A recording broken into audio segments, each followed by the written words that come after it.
friends, today we're reading Cindy Ellen, a Wild Western Cinderella by Susan Lowell, illustrated by Jane Manning. So, we've read Ye Shin, the Chinese version of Cinderella. We've read the traditional version of Cinderella called Cinderella.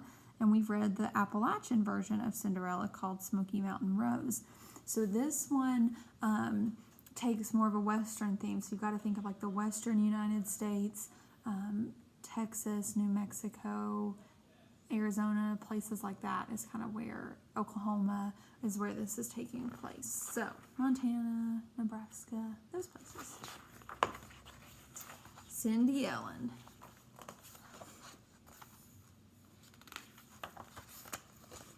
I'll kind of show the pictures and then show the words too. Once there was a rancher who married for his second wife, the orneryest woman west of the Mississippi. She was meaner than a rattlesnake, and she had 2 daughters who were the spitting image of her. The rancher also had a daughter who was just as sweet and gentle as she could be. Her name was Cindy Ellen. So similar to the Appalachian version, this one's not written in such a strong dialect as the Appalachian version was, Smoky Mountain Rose, but there's definitely some words and phrases that are common to the culture of the Western United States.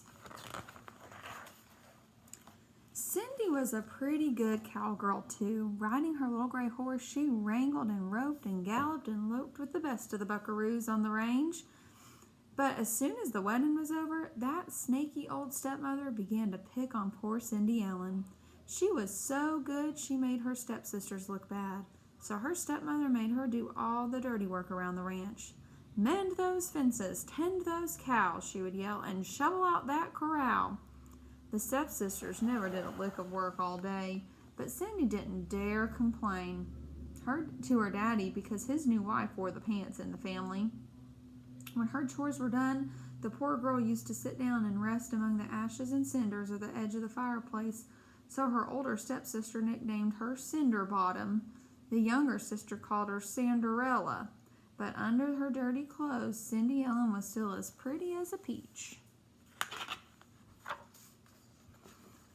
Then one day, the biggest cattle king for miles around invited all his neighbors to a 2-day celebration. First, a wild and woolly rodeo, then a square dance, and a real Western fandango. Cindy's stepsisters puffed up like 2 turkey gobblers. Even though they couldn't ride, they decided to gussy themselves up, fit to kill, and enter the rodeo. Nice, patient Cindy Ellen ironed their frilly shirts and frizzed their hair for them. "Don't you wish you could go too, Cinder Bottom?" sneered the older sister. "Oh, you're just poking fun at me," said Cindy Ellen sadly. "You're right," laughed the younger sister. "Nobody could tell you from a cloud of dust, Cinderella." As soon as they were gone, poor Cindy Ellen broke down and cried. Then suddenly she heard a noise outside, almost like gunfire, but not quite. It wasn't bang, bang. It was more like bing, bing. And there stood a little old lady with a golden pistol smoking in her hand. "Who are you?" gasped Cindy Ellen. "Say hello to your fairy godmother, Sugarfoot," the old lady said. She twirled the pistol, slapped it back into its holster, and took a good hard look at Cindy. "What's the matter with you, honey? You're as down and dirty as a flop-eared hound dog. Stand up straight. Dust yourself off." "I want to go to the rodeo," sobbed Cindy Ellen. "Can you help?" "Maybe see, maybe no," said her fairy godmother. "Magic is plumb worthless without gumption. What you need first, gal, is some gravel in your gizzard. Grit, guts. Stop that tomfool blubbering and let's get busy. Time's a-wastin'." She reached for her golden 6 gun, and Cindy yelled, "Don't shoot!" But her godmother had already fired straight up in the air. Bing, ping!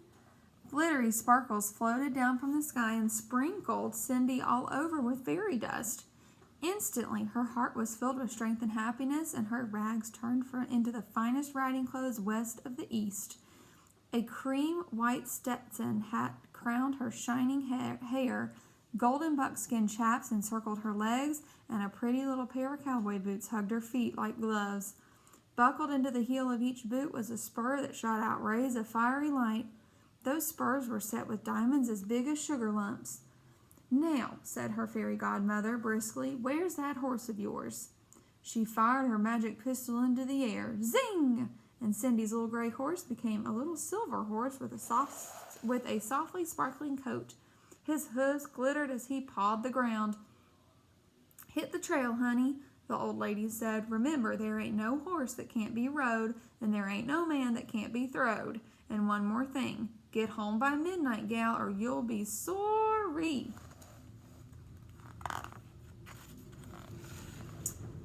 When Cindy Ellen pulled up to the rodeo, everybody turned and stared at the dazzling stranger on the silver horse. The rich rancher's son, a rodeo champion by the name of Joe Prince, came forward wearing the biggest belt buckle you ever saw and swept his hat off of his head. "Pleased to meet you, ma'am," he said. "Likewise," said Cindy Ellen. Just then, Cindy's older stepsister rode a bunking bronco into the arena, and before she could say oopsie daisy, that cayuse wrinkled his spine, boiled over, and sent her chasing clouds way up in the sky. Then she bit the dust. Next came the second stepsister, but she couldn't ride a rail fence in a stiff breeze, and pretty soon she was eating gravel just like her sister. Cindy Ellen helped her stepsisters up and brushed them off, but they never even recognized her. Then she remembered her godmother's gift of gumption, and she gave Joe Prince a big daredevil grin. "My turn," said Cindy Ellen. Cindy Ellen climbed aboard a salty bronc with a belly full of bed springs, a real rip snorter. She touched him with her diamond spurs, and first he tried to crow hop, and then he cat backed, and he sunfished, and he windmilled, and he jackknifed, but Cindy stuck to the saddle like a postage stamp. "Ride 'em, cowgirl," she cried, and Cindy Ellen was the winner with every curl in place. Next, with a figure 8, a butterfly, and a welding ring, she won the trick roping event. And then she and her little horse really burned the breeze. They kicked the jackrabbits right off of the trail. They left their shadows 20 miles behind them, and they won the horse race. They even beat Joe Prince. But Joe didn't seem to care. He rode herd on Cindy Ellen right up to 11:45 at night, when she suddenly recalled her godmother's warning and went galloping home. By the time she got there, her fine duds had shriveled into sorry rags again, but she still had plenty of gumption. After a while, her stepsister hobbled in, all stove up from the rodeo. "Ha ha, you missed the champion cowgirl," the older sister jeered. "Nobody knows her name or where she disappeared to. And that old Joe Prince is eating his heart out," said the younger one. "I bet she comes to the square dance tomorrow night," said Cindy Ellen with her new daredevil grin. The next evening, her stepsisters got all dressed up like a sore thumb and strutted away to the dance, leaving Cindy Ellen all alone, but not for long. "What's that?" she said, peeking out the window. It looked like a cross between a comet and a dust storm. It sounded like silver bells mixed with dynamite. "Let's get crackin', sweet pea," shouted her fairy godmother. "You're late. Rustle me up the biggest, dustiest, lumpiest squash you can find," and zingo! The squash became a stagecoach. Quick as a wink, she turned 6 cactus mice into 6 dappled horses, a fat pack rat into a stagecoach driver, and a rough, tough horned toad into a stagecoach guard, riding shotgun beside the driver. "But what about my ugly old clothes?" asked Cindy Ellen. The old lady answered with a blast of fairy dust that melted into the dress that shone like the sun and the moon and all the stars together. The skirt floated over petticoats as soft and puffy as summer clouds. A rainbow of jewels glowed around Cindy Ellen's neck, and the little diamond spurs sparkled once more upon her boot heels. "Thank you, ma'am," she cried. The fairy godmother blew the smoke from her pistol, holstered it, and dusted off her hands. "Remember, Miss Cindy, pretty is as pretty does," she said. "Magic can backfire, midnight or bust." Cindy promised, and the stagecoach rumbled away. When Cindy Ellen arrived at the Cattle King's Square dance, the fiddlers were tuning up for a toe-tapping jamboree. Joe Prince reached for Cindy's hand the instant he laid his eyes on her. "Buckle on your partners, folks," he called, "and tell 'em to hang on. Let's shake our hooves like lightning until the early dawn." And Cindy answered, "Hurry up, cowboy, don't be slow. Alamonde, left and do-si-do." Hand over hand and heel over heel, Joe and Cindy danced the daisy chain, the whirl-away, and the curly-cue, and the grand sachet. They made their feet go wickety-whack. "Swing 'em, boys," cried Cindy, "and do it right." And Joe called back, "Swing those girls till the middle of the night." Twirling, swirling, Cindy Ellen lost track of time until once she heard the clock begin to strike 12. She hightailed it out of there, lickety-split. "Whoa!" yelled Joe, hot on her heels, but he couldn't catch her. One of the diamond spurs fell off Cindy Ellen's boot as she ran, though, and Joe picked it up carefully out of the dust. Meanwhile, back at the ranch, not a particle remained of Cindy Ellen's gorgeous outfit except for the second diamond spur, which she tucked away in her hip pocket. Pretty soon, word got out that the champion cowgirl was a wanted woman. She'd left Joe Prince so lovelorn that he was tracking her throughout the territory, and he vowed to marry the horsewoman whose boot fitted the little diamond spur. He tried it on many a foot, but not one could wear it. At last, he came riding up to Cindy's father's place. "Go shovel out the stable," hissed the stepmother, and Cindy reluctantly obeyed. First, Joe tried the diamond spur on the younger stepsister, but no matter how he stretched the straps, her foot was too big. The older sister had crushed her feet into little bitty boots, so just for an instant the spur almost fitted, but then her boots split open, and her toes popped out like puppies from a basket, and Joe Prince muttered, "Sorry," and he headed for the door.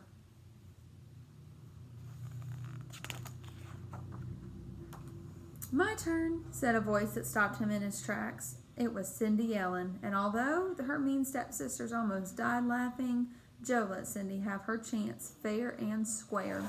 And when he put the diamond spur around her dirty little boot, it fitted perfectly. Then she pulled out the second diamond spur and buckled it onto her other boot. And at that very moment, Cindy's little horse gave a whinny, and everyone heard a noise like "Wingo, wango, kazing! Let her rip!" shouted Cindy Ellen's fairy godmother, brandishing her golden pistol. "Hold your fire, yelled Joe Prince, but glistening sparkles of fairy dust were already sprinkling down everywhere. They turned Cindy's clothes from cotton to satin and put quite a twinkle in Joe's eye, and Cindy's horse began to sparkle. "Yee-haw!" yelled the fairy godmother. So Cindy and Joe Prince got hitched and lived happily ever after in a ranch house full of love and rodeo trophies. Cindy's family moved to town, where both stepsisters married city slickers, and Cindy's little horse kept his sparkling coat and his glittering hoofs till the end of his days. Just hitched. The end. So now you've read all of the Cinderella stories we're going to read, and you can compare and contrast the different versions. See you later.